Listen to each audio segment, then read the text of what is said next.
These are 5 tips that will take your rec center game to the next level. Following them will almost guarantee you win more games and have fun doing so. The first tip on this list had to be your build. You already know. When it comes to 2K, the build you make obviously plays a major role in the experience that you're going to take from the game. When building your player, you should ask yourself, what is it I want to excel at, and how am I going to get my points? Will I be a slasher or a shooter? Maybe defense is the name of the game for you, and you want to be a lockdown. But one thing is for certain, you will not be able to be great at everything. My advice when it comes to the builder, pick either inside or outside scoring and choose to specialize in that by getting your main stats up as high as you feel comfortable. So if you're trying to get your buckets more so on the outside, then you're going to want to put up your 3-pointer and your midi. And the same goes for inside builds. Either your driving dunk and your layup if you're a slasher, and for bigs, it would be your standing dunk, flow shot, and post control. But, and I truly do mean this, just because you want to mainly score from that area of the court does not mean you should neglect the other areas. So if you're trying to be an outside scorer, you're still going to want to try to get your driving dunk or layup up something respectable. And again, the same thing for the inside scores. You're going to want to have your 3-pointer somewhere around an 80 at the bare minimum, just so that you can respectably stretch the court. And one point of note, no matter what position or build you do decide to go with, I would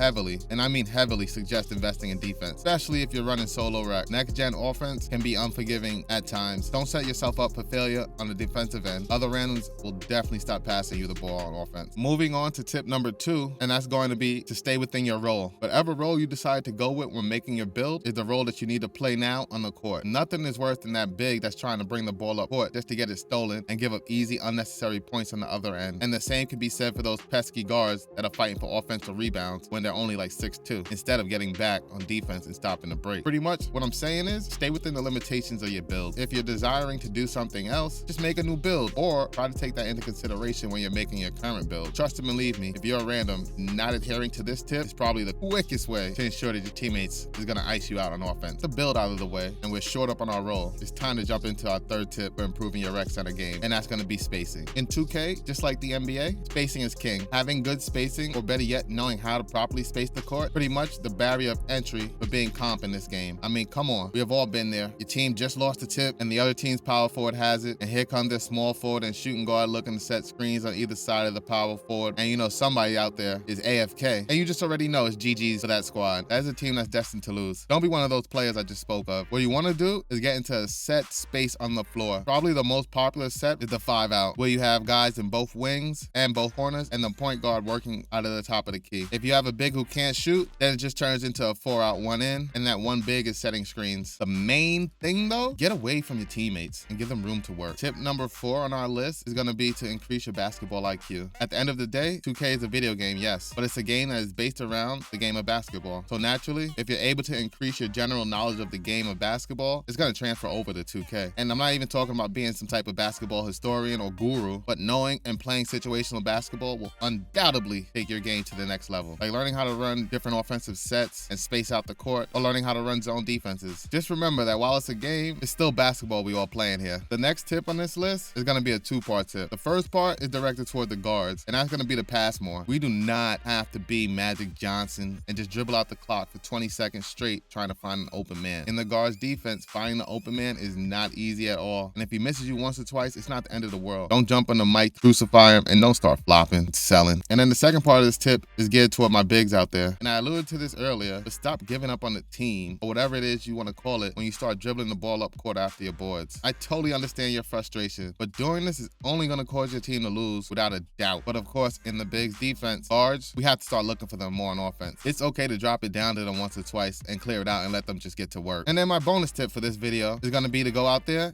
and start networking. If you're a career solo rec player running with randoms all day, my hat's off to you, because it is hard out here. I know. But if during your time running with randoms, you come across somebody who's somewhat competent and good at the game, at least by your standards, then send them a friend request. Get you your own squad so you ain't got to run with randoms no more, you know? At the end of the day, the goal should be for every random is to not be a random anymore, because it's hard work out here running with randoms. Trust me. These are my 5 tips and a bonus on how to get better at the rec. If you found this video helpful, consider dropping a like. Also subscribe for future content. For those vets out there, drop some tips that y'all got for rec center down in the comment section. Let's help the community out. Till the next time we speak, luck out. Peace.